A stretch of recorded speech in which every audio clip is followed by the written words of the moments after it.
saying that we're going to cover a fairly large amount of information in a relatively short amount of time. And as such, I'm very happy to make my slides available to anybody that would like them after the conference.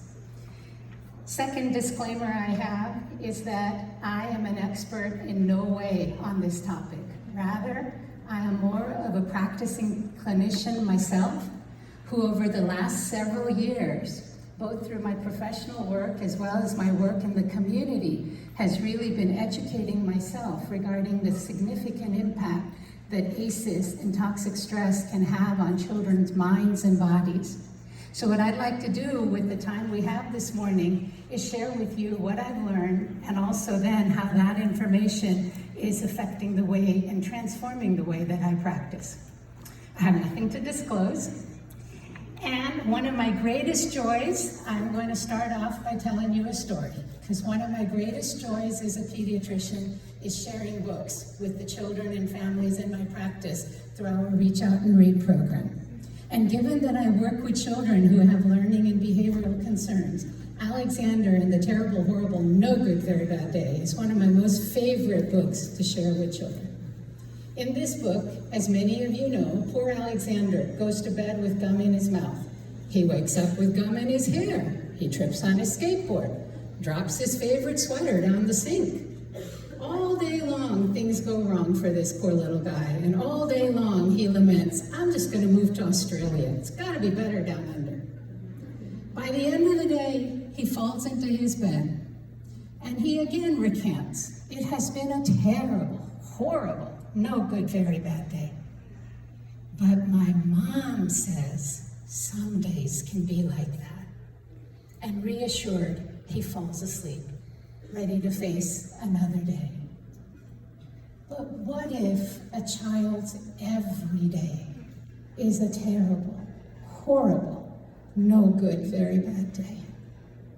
Not because that child has gum in his hair or can't wear his favorite sweater to school, but like my young patient who at the age of 9, when I asked for a family drawing, drew this picture for me. Both his parents have a history of substance abuse. His father has been incarcerated since he was an infant. He endured many years of episodic homelessness until he then sees his mother killed violently in front of him at the age of 4. And since that time, this child has lived in a variety of kinship and foster placements in communities often filled with violence. And what if this child has no one to tell him that some days can be like that? What we know is that the significant trauma and adversity experienced by my young patient early in his development predisposes him to significant adversity outcomes throughout not only his lifespan, but into future generations.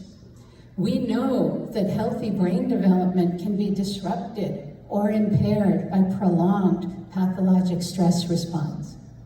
We know that the healthy development of a child requires at least one stable and responsive relationship with a primary caregiver, because it's in this relationship that children learn that they matter.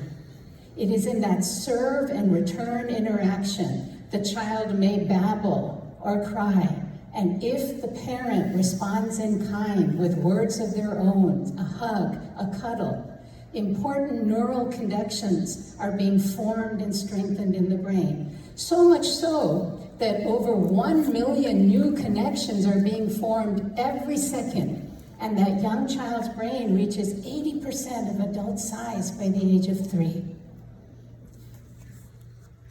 We know that child trauma and adversity come in many forms, and there really is no one term that covers all of them. Apologies, I am the problem child. ACEs happen to be one of the most common terms. ACEs, as we've heard, are stressful events or traumatic events divided into abuse, neglect, and household dysfunction. They are strongly related to the development